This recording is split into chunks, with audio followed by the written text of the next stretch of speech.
2 weeks ago, you may remember that we also read a parable that ended with someone being thrown into the outer darkness with weeping and gnashing of teeth.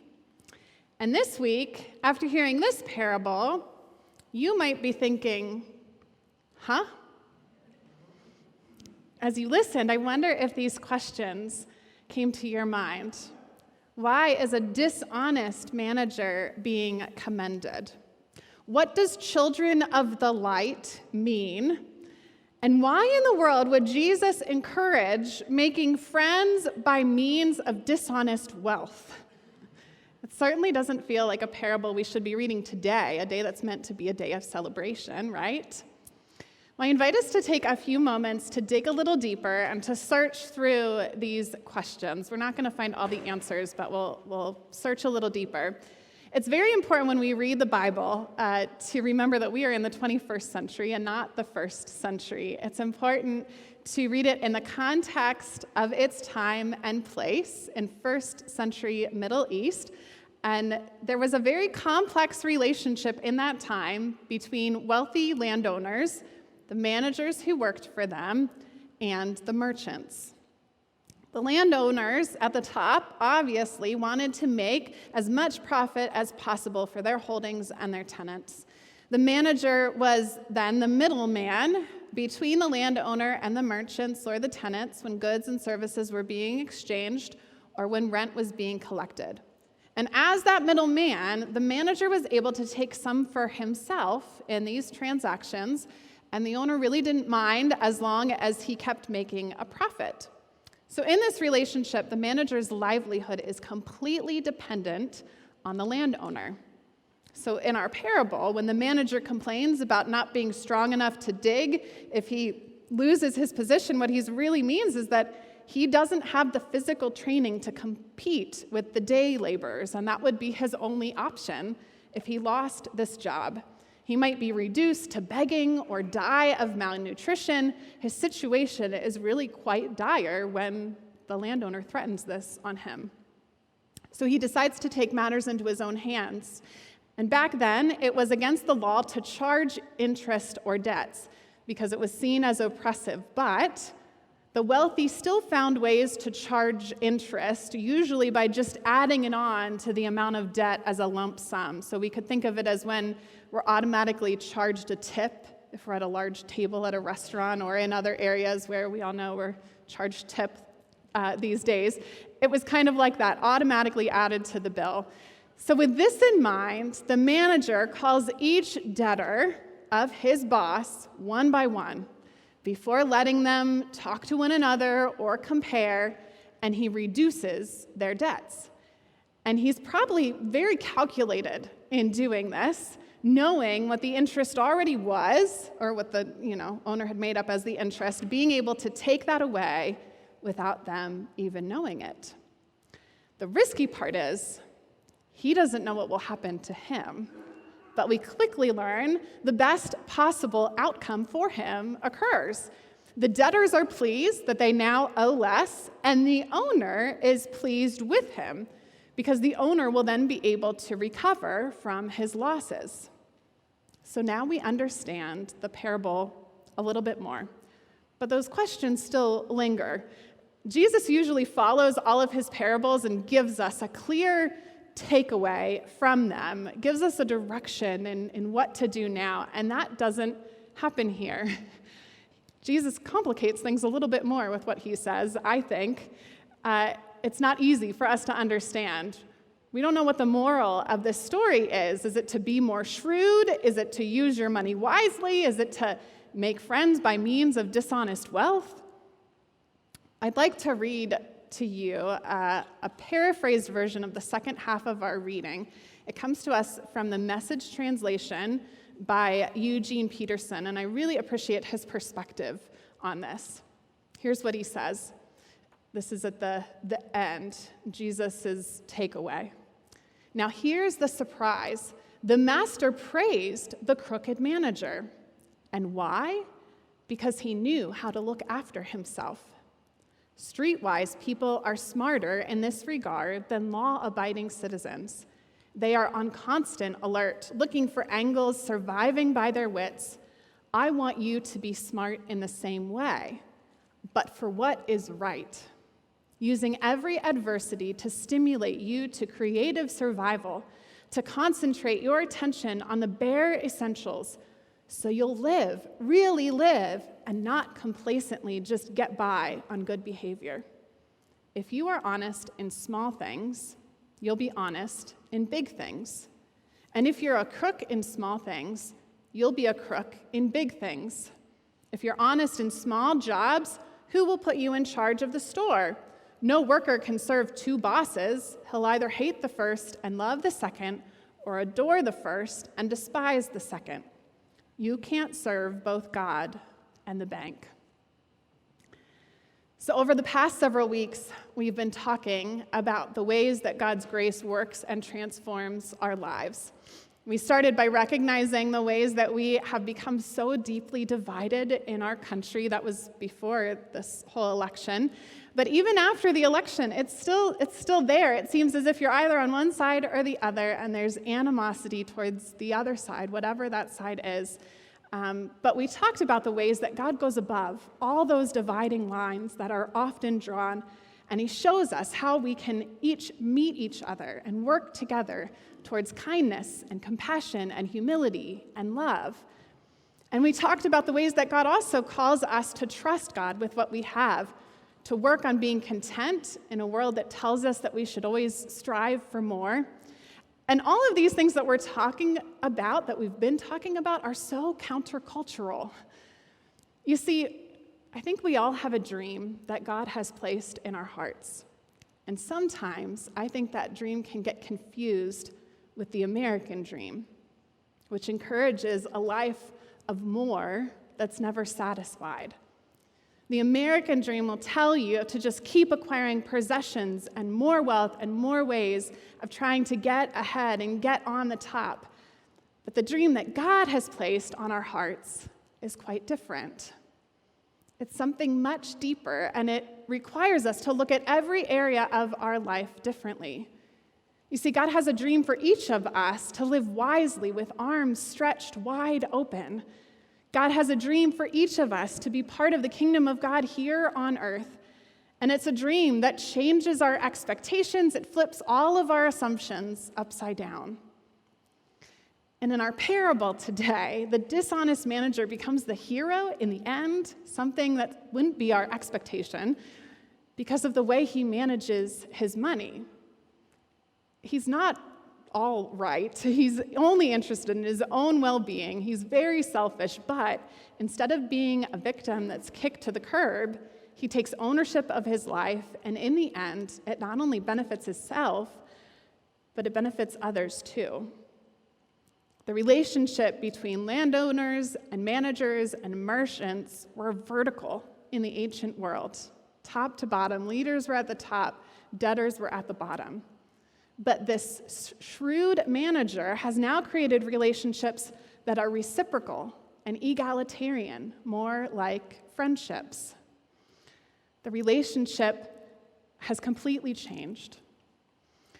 So Luke is one of 4 gospels that we have in our Bible, and each gospel is different and unique. And what I like about Luke is that he brings a different perspective. He places an emphasis on God's mercy and on Jesus' concern for the poor and the things that come with the kingdom of God. And I think that if we learn anything today about the kingdom of God, it's that it's all about living in community and living in loyalty to God. It's about living as a disciple, a follower of Jesus. Many read Jesus' words at the end of this parable that we may have heard in other places about not being able to serve both God and wealth. And when we read it, we might think that Jesus is just calling out the rich and bashing the wealthy, and that makes some of us very uncomfortable. But I don't think Jesus is calling out the rich in particular. More than anything, Jesus is calling out our loyalties. It doesn't mean loyalty to the church or loyalty to a certain ministry in particular. It simply means loyalty to Jesus. And that changes the way we live our lives. So often, our loyalties, I think, can get out of kilter, that we feel as if we're serving two bosses or several bosses. We have loyalty to our family, loyalty to work, loyalty to church. We might have loyalty to hobbies and friendships, and even loyalty to our health. But where does our loyalty to God fit in any of that? And how might our loyalty to God change the loyalty that we have in other places? You see, when we are loyal to God first and foremost, we know what it means to be content with what we have, because then we know that in God, all that we have and all that we are is enough. And when we're loyal to God first and foremost, then we want to do whatever we can so that others will have as well, which means taking a look at how we spend our resources and how we spend our time. When we're loyal to God first and foremost, we want to create a beautiful community that mirrors the kingdom of God here on earth. I love seeing the kingdom of God here on earth at Linglestown Life. 2024 has been quite a year. It's been my first full year with all of you. It's been a year of a lot of change, and some changes were easy and made us better, and some changes were really hard and painful. But in this year, you all have shown me what it means to be faithful and what it means to follow Jesus. And I want to do one of my favorite things, which is share that with all of you. Almost a year ago now, how many of you were with us on Christmas Eve morning? Some of you might remember we decided to gather for worship that morning over breakfast. And Breakfast Church was something that was inspired by our Rockville community. They were the pioneers of breaking bread together, what it's become now, which is our meal church. They started Breakfast Church years ago. And we thought that group gathering on Sunday morning on Christmas Eve would be a small group. It was Christmas Eve, so when we were struggling on what to do when Sunday falls on Christmas Eve, we thought that everyone would be so focused on attending in the evening that no one would come out in the morning. Only those people who were real faithful and had to be at church every Sunday morning. Those were the only people that would come. And that small group that we thought would come ended up being 150 people. We ran out of hot food. Some of you, like me, don't know what the eggs or the sausage tasted like because there wasn't any left when we came. So we had really good bagels and donuts. It was overwhelming. I was overwhelmed. It was like a big family reunion. Everyone was so happy to see each other, and I was overwhelmed by the amount of people.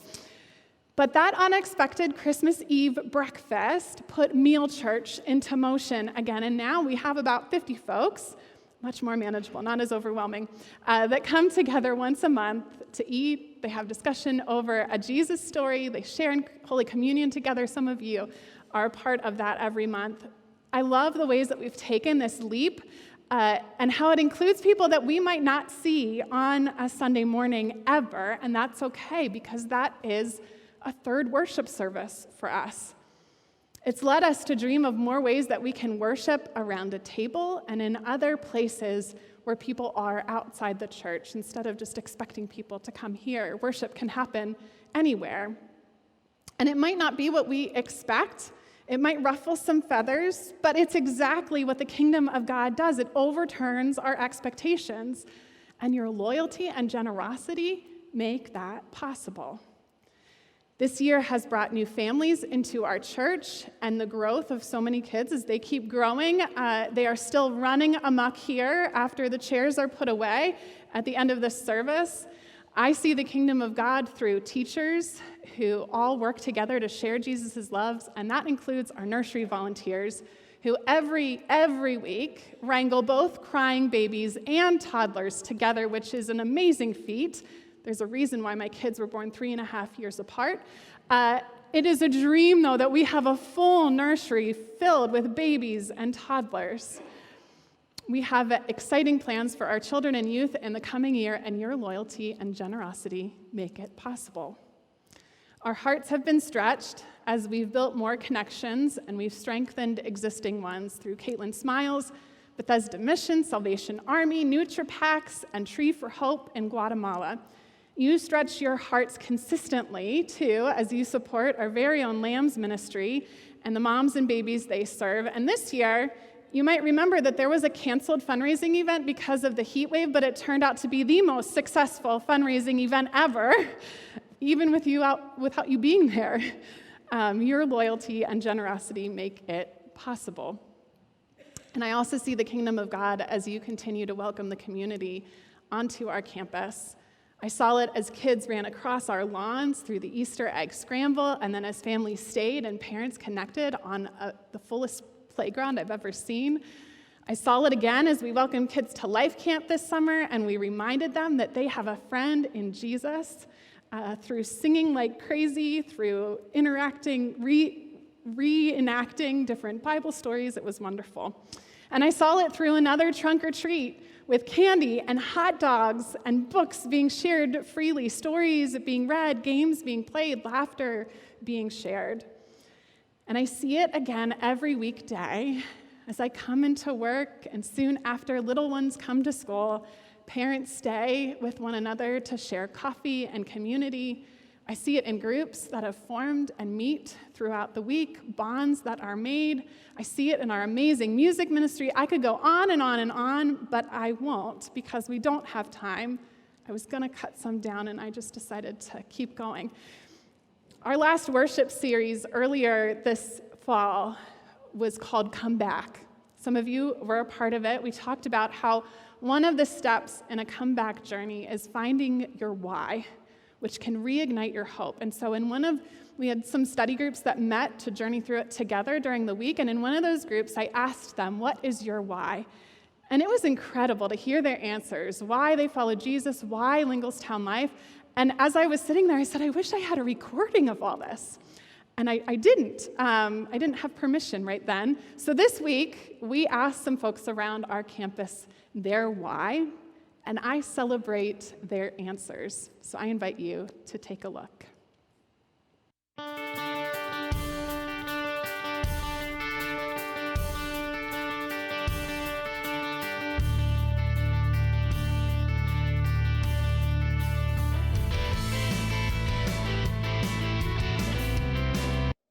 Hi, my name is Ron Estep. I've been coming to Linglestown Life for almost 51 years now. My wife was a member, and when we got married, I joined right in. In fact, right here is where we got married, and I'm reminded of that every week. In fact, I still laugh about the time when I took my vows, I started too early and almost gave the pastor a heart attack. But we survived. We had many friendships and relationships in this church. And in fact, our kids grew up in Linglestown Life. It's a blessing that people took care of them. You know the old saying, it takes a village to raise a child? This was the village, Linglestown Life. They helped us raising our children and helping them along the way to grow in their faith. And now, as I teach the men's Bible study every Wednesday in the sanctuary, I get a chance to come up here every week where I got married and married the love of my life. And my son joined the Boy Scouts here at the church. I got in touch with Paul Rao and told him we were looking for a church. We've been to several places, and we came here, and we loved everyone that was here. I knew a lot that was here, so we stayed, and here I am. How many years has it been? Since 1983. Yeah. 3. Hi, I'm Amy Bowe, and I serve here at Linglestown Life in the hospitality ministry. I've been coming here for 20-some years, but my great-great-aunt who lived in Linglestown used to bring me here when I was a child, and I'm sure I helped with chicken corn soup or something downstairs. So we came to this church when my son was born, and I'm still here doing hospitality. Why do you serve in hospitality? I serve in hospitality because I'm the first person they get to see, and I want to welcome everyone here. Hi, I'm Jason. I love Linglestown Life. It's very special to me because I was baptized here back in the 70s by Pastor Schneider. I grew up in this church, and my family has been raised in this church. All three of my children have been baptized here, so it's very special to us. And I've been a part of Diadem and Voice of Life, the worship band, for 15 plus years on and off. So it's just a joy to play music and worship God with the congregation. Hi, I'm Cindy Newmeyer, And I'm Jay Newmeyer. and we like Linglestown Life because we like that there is a variety of ages, including people that are our age, as well as those that are younger and have young babies. I like to serve in the nursery to be around the young babies. We also both are in the praise band. I sing, I'm on percussion. and we like to be in the cantata, and we like that Linglestown Life has a great music program that does cantatas and has a choir and has a worship service where there's a praise team. So that's one of the reasons that we chose to come here to Linglestown Life. Hello, my name is Jefferson. I sing in a choir. I love to sing in a choir. I love the people, and I love this church. Becca, why do you volunteer for the cafe ministry? I felt a need and I decided to fill it. Diana, why do you volunteer for the cafe ministry? Because I have some free time and it's good to give back to the community, and I enjoy it. Because I enjoy talking to the kids and the grandparents and the parents. Okay, coming to Linglestown Life has always been my way of serving, and I've always felt serving is a responsibility of every member of the church. So that's why I serve, doing sound. I've mowed in the past. I come to Bible study. These are all things that I feel that I can do and still serve the Lord. Juan? Hi, my name is Jack Heimbaugh. I've been doing Edge for the past 6 years, and what I enjoy about Edge is being with friends, learning about God, and the service projects we do. My favorite past Edge memory was when we went to Battle Ball in 2020. Come out and join us. Hi, I'm Addie Heimbaugh. I've been a part of Edge for 3 years now. The reason why I love Edge is I get to go meet with other teens every weekend and get closer to God. My favorite memory about Edge is getting to go Christmas shopping every year. Come out and join us. So my name is Ronan, and what I like about church is I get to play in the Sunday school with my friends. I like the snacks downstairs after church. Stella, what do you like about Sundays? I like when I have snacks and then I get a drink, and when we learn about God. And my favorite part that we learn about God is dancing to the songs, and that's pretty much it that I like on Sundays.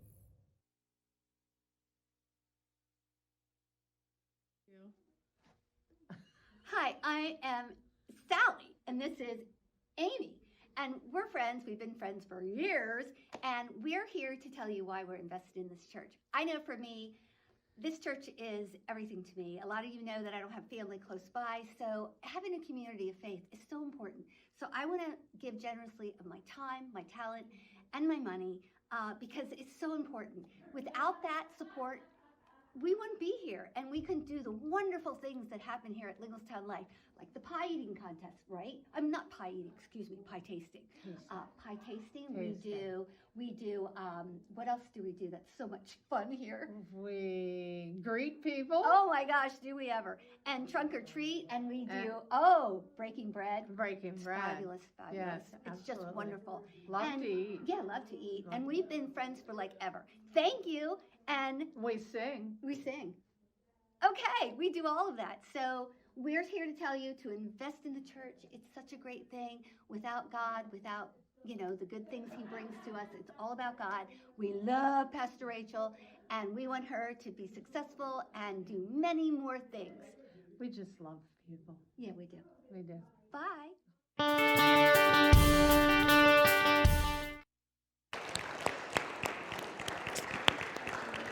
We are grateful to Nick Soliday for putting that awesome video together, and to everyone that contributed